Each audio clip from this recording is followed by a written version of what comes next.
Tak banyak orang tahu, jauh sebelum sejarah besar penaklukan Konstantinopel terjadi, Ummahatun, ibunya Muhammad Al-Fatih, sering membawa Al-Fatih kecil naik ke atas bukit, memandangi benteng Konstantinopel yang hebat itu dari kejauhan sambil menceritakan nubuah Nabi dalam hadis riwayat Ahmad tentang bakal ditaklukkannya benteng itu dan pujian bagi panglima dan tentara yang menaklukkannya. Itu dilakukan oleh Ummahatun bahkan sejak Al-Fatih masih dalam kandungan. Juga tak banyak yang tahu, Bill Gates yang kita kenal sebagai salah satu kampiun di bidang IT, ternyata tak hanya sibuk dengan urusan bisnisnya, ia juga melakukan pekerjaan rumah seperti mencuci piring, membuang sampah, dan menggosok meja dapur.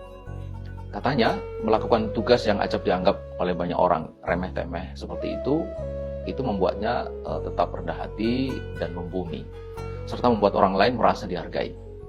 Bill Gates juga diketahui sangat rajin membaca. Dia membaca setidaknya 50 buku dalam setahun. Nah, saudara, seringkali kita melihat orang lain tampak lebih sukses daripada kita. Padahal di setiap public life itu, kita harus menyadari itu ada yang disebut private life atau kehidupan pribadi.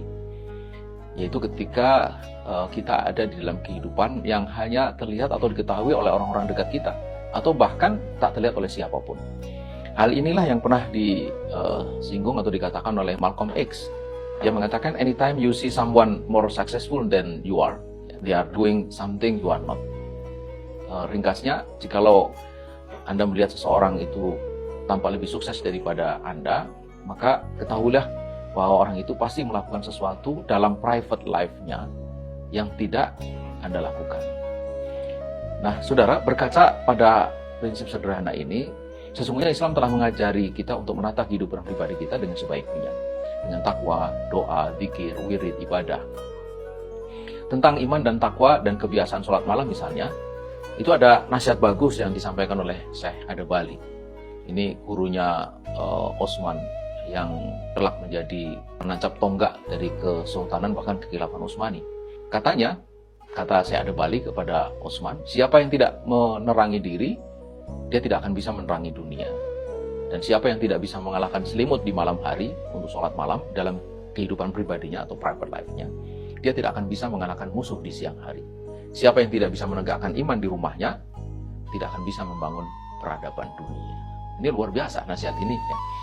Nah, karena itu bagi seorang muslim, kesuksesan yang hakiki dalam public life itu adalah kesuksesan di akhirat, masuk surga dan terhindar dari neraka.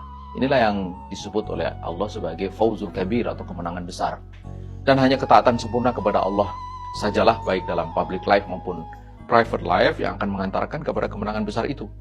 Ketaatan membawa keridhaan Allah dan keridhaan Allah membawa kepada keberkahan.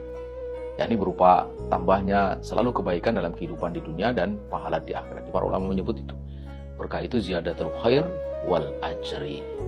Nah, karena itu, saudara, semoga kita termasuk orang-orang yang diberkahi Allah, baik dalam kehidupan publik, terlebih dalam kehidupan privat yang akan berpengaruh pada kehidupan publik itu insya Allah. Demikian, Assalamualaikum warahmatullahi wabarakatuh.